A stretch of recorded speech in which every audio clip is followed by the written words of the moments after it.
know much about Selena Reyes-Hernandez, but here's what I do know. She, like many of us, liked a good party and a good time. This is audio from one of the handful of party videos Selena posted on her Facebook page.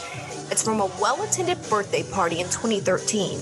It looks like it's taking place at a restaurant or maybe a banquet hall. There are quite a few people there. They're all dressed up. The women in heels, nice dresses and makeup. The men in nice shirts, drinks in hand, music going, and all around the room, people are smiling and laughing. In the center of the room, a woman dances the entire video, pretty seductively. She's not wearing much, but her hips are swaying and feet moving non-stop as people tip her. We never see Selena in this video, though. She's behind the camera the entire time. And I can visualize Selena there at the party, too. Dressed up, makeup done, drink in hand, having fun with her friends. It's really not hard to imagine Selena this way, as her Facebook page is full of selfies. And in every one, she has a full face of makeup. In one, a smoky eye. Another, a bright red lip and fluffy eyelashes. In another, Selena's wearing a red off-the-shoulder dress with a black necklace. It's hard to find a selfie of Selena without her lashes or her lipstick. She liked her Snapchat filters too, as many of her selfies feature her with some sort of fun animal ears. And her photos are full of Facebook frames that show the causes most important to her. They printed statements on her pictures like, "Stay home, save lives," "Pray for Las Vegas," and "I support DACA." According to one Twitter user, Selena was also a performer who sometimes went by the name Celine Maldonado. After some searching, I found her Facebook page under that name. I spent so much time trying to learn more about Selena from social media because there were few other places to turn. Selena Reyes-Hernandez was murdered in Chicago in 2020 because she was transgender. I didn't find any press conferences featuring crying family members, no public posts or tributes from close friends, and no documented interviews with anyone who knew Selena personally. A look into why there's so little known about Selena, what happened to her, how police initially reported on her death, how dangerous life can be for transgender people, and what one trans activist wants us all to be aware of. I'm Brianna Collins. This is True Crime in Color.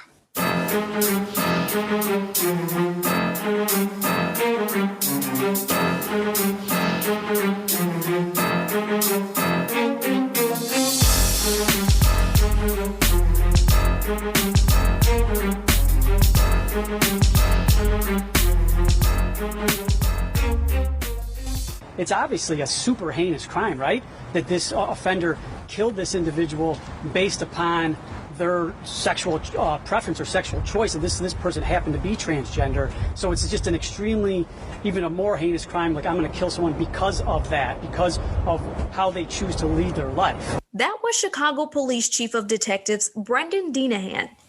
He's addressing the media about the death of Selena Reyes-Hernandez and the capture of her alleged killer, Orlando Perez, in a Facebook Live video recorded in 2020.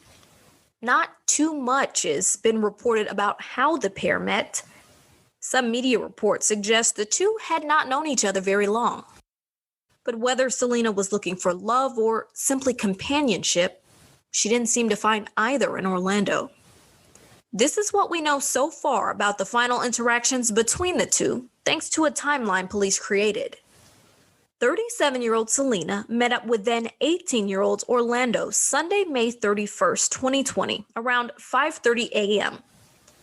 They met up in the 3300 block of West 71st Street. That's in Chicago's Marquette Park area. It's on the city's southwest side in a diverse neighborhood not too far from Midway Airport. The pair then reportedly walked back to Selena's nearby basement apartment, and her family did live in that same building. At some point, once the two were inside, Orlando found out Selena was transgender and reportedly got mad, so he left. Police say Orlando, quote, kept seeing her face, and it kept bothering him, and he was mad as hell. Orlando allegedly came back to Selena's apartment, this time with a gun, and shot her in the head and the back. Then authorities say he left, but returned again and fired more bullets into Selena, shooting her in the chest, neck, and hand. Selena's family told police they heard noises from her basement apartment, but when they went to investigate, it was too late. She was already dead. Initial police reports misgendered Selena. They read a 37-year-old male was found deceased in a residence on the 3300 block of West 71st Street. The victim suffered multiple gunshot wounds to the body. Circumstances remain under investigation. Area 1 detectives are investigating. One Chicago Sun-Times article includes an editor's note that an earlier version of its story included Selena's birth name, as that was the name given by both police and the medical examiner's office. They later updated the story to remove that reference. Selena was killed the morning of May 31st, 2020. Orlando was arrested June 14th, 2020, 2 weeks after Selena's murder. He was a high school student, reportedly on track to graduate. Police said he had no prior criminal record. He was arrested after neighborhood surveillance cameras show who police believe to be Orlando Perez walking through the area in a dark hoodie and unique white, black, and red patterned pants. And something else helped police make an arrest. Some information from the victim's own phone is what solved the murder. At the time of this recording, in June 2021, information obtained from the Cook County Sheriff's Office shows Orlando Perez remains behind bars, awaiting trial with no bond. He's now 19 years old. I wanted to talk to Orlando to hear what he says happened, but the only way to communicate with him now is by letter. So I wrote to him in March 2021 and sent it off to the address provided by the Cook County Sheriff's Office. I wrote requesting an interview, but haven't heard back. His sister is listed as his contact. I found her Facebook page, and I browsed the family photos of the two of them together at parties, graduations, other celebrations. I reached out to her there and tried numbers listed to her, but I was unsuccessful in reaching her. Neither Selena nor Orlando's family has ever spoken with media about the case. Chicago police say Selena's family requested privacy after her death. I hope you don't mind that I'm having a little bit of breakfast. Is that okay? I wanted more insight about Selena's life and death and the dangers trans women face. Since I couldn't reach Selena's family or friends, I turned to trans activist Reyna Ortiz. Reyna is the program manager of an organization called Task Force Prevention.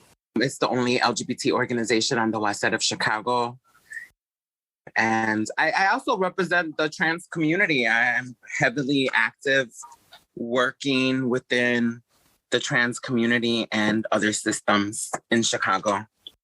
While Reyna did not know Selena personally, Reyna says the Chicago trans community is tight-knit, and the news of Selena's death spread quickly. As soon as a murder happens, or even just the death of a trans woman in Chicago, especially, my inner circle is kind of all over it. The girls, we call it the girls. I mean, the community, trans women within ourselves, we call us the girls. So the girls are on it. Reyna has lived almost 30 years as a trans woman. She's now a social worker who works with LGBT youth. She's spoken out before about the murders of trans women in the city of Chicago.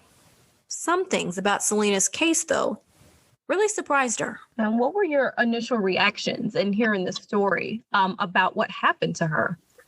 I was actually surprised that the police were actually as on it as they were, or in finding the murderer, Because for a long time, maybe about 2 years ago, myself, and a bunch of other trans women had a huge rally about there was a murder of Dada. Reyna is talking about Dejanay Stanton, who also went by the name Dada or Deja. She was found shot in the head in a Chicago alley in August 2018. According to the Human Rights Campaign, Dejanay was the 18th trans person killed that year. Dejanay! Dejanay! Activists, including Reyna and Dejanay's family and friends, held a rally outside police headquarters in Chicago just about 2 months after her death. They felt police were not doing enough to solve the recent murders of trans women. At the time, activists were also pressuring Chicago police to solve the stabbing death of another trans woman by the name of Sierra Minaj Carter Frazier. Someone was arrested and charged in Dejanay's death. Still, no one has been charged in Sierra's murder. Justice! Justice! Justice! Justice! Dejanay! Dejanay! Dejanay! Dejanay! When trans women go murdered and the perpetrators and the murderers are never found. So, we had just had a huge rally a couple years ago, but so when we found out that the perpetrator was caught, the murderer was caught, and then also to find out how young he was, and he was like, still in high school or whatever, 18. And it was just like, it was just really mind-blowing, very, very mind-blowing. The Human Rights Campaign started keeping track of the number of trans people killed every year, starting in 2013. Numbers reached an all-time high in 2020, the year Selena was killed. Her name is listed on the website along with 43 other trans people killed that year in just the United States. The majority on the list are Black and Latinx women. Selena was Mexican American. Many assaults or deadly attacks on trans people go unreported or unsolved, which is another reason Reyna says she was so surprised someone was arrested so quickly in Selena's case. Because it's about marginalization. It's about a super small, marginalized group of people in the city of Chicago, be it if it's, Black trans women of color, Latina trans women, and, we're really such a small part of any population or any community, trans women. I mean, statistically, it's like we're like 1% or a little over 1% of the population of the country or the world. We're a very small community. So, and then also they believe that we're not protected. We're not protected by law. We're not protected by, our own communities don't protect us. So they don't have it high on the list of things to do when a trans woman of color or a Black trans woman is murdered. And Reyna understands firsthand the dangers trans women everywhere face. I'm 41. I just turned 41 February 13th. And it's like every year after 40, you're like, oh my God, I made it. Like, it's real serious. Trans women suffer tremendously, or we have to jump a lot of obstacles in order just to live, So safety is an issue that is on my mind the moment I step out of my home and go to work. And I'm on public transportation. I'm on the trains. I'm on the bus. I'm going to work. I'm a social worker. I'm always consistently alert, and I try to be aware of my surroundings at all times, because you don't know who is going to, like, one, we always say clock your T. When someone clocks your T, that means they find out that you're trans, and then you don't know if they're going to, project violence onto you, So I'm just always very aware of my surroundings. I explained to Reyna that I was having a hard time learning about Selena and finding her family members. I did find a story that Selena's family buried her in Mexico under her birth name.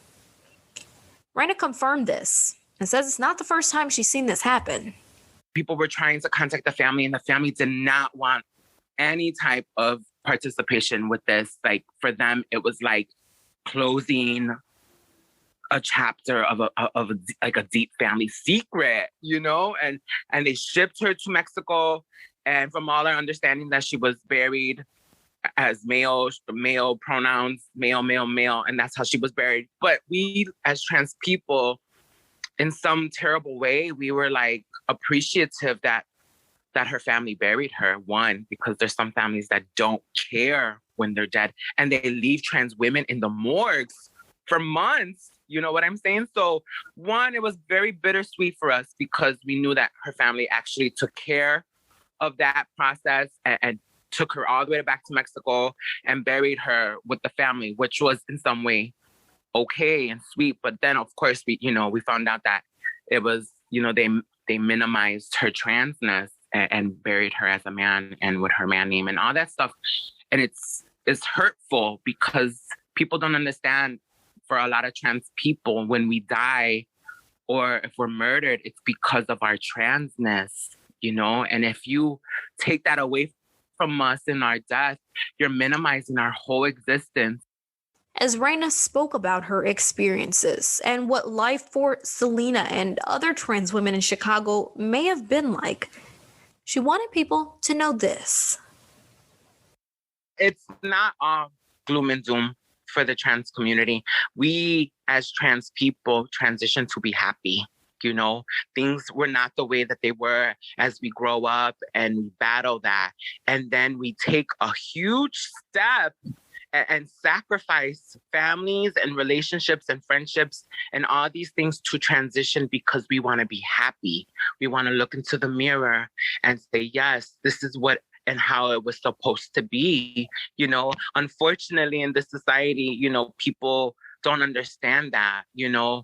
We as trans people sacrifice so much just to love ourselves. It's about loving ourselves, and we are willing to sacrifice everything, even to the death. So it's not gloom and doom. We as trans people transition because we want to be happy, or at least in the pursuit of happiness, and it's a beautiful process. While there was never any public celebration of life to share memories about Selena, social media posts about her make sure people know her name and what happened to her. Someone on Twitter shared she was an artist and a performer. Others continue to post her name and her story, choosing to show her many smiling selfies over the mugshot of her alleged killer. All the posts echo the same message. Her name is Selena Reyes-Hernandez, and her life mattered.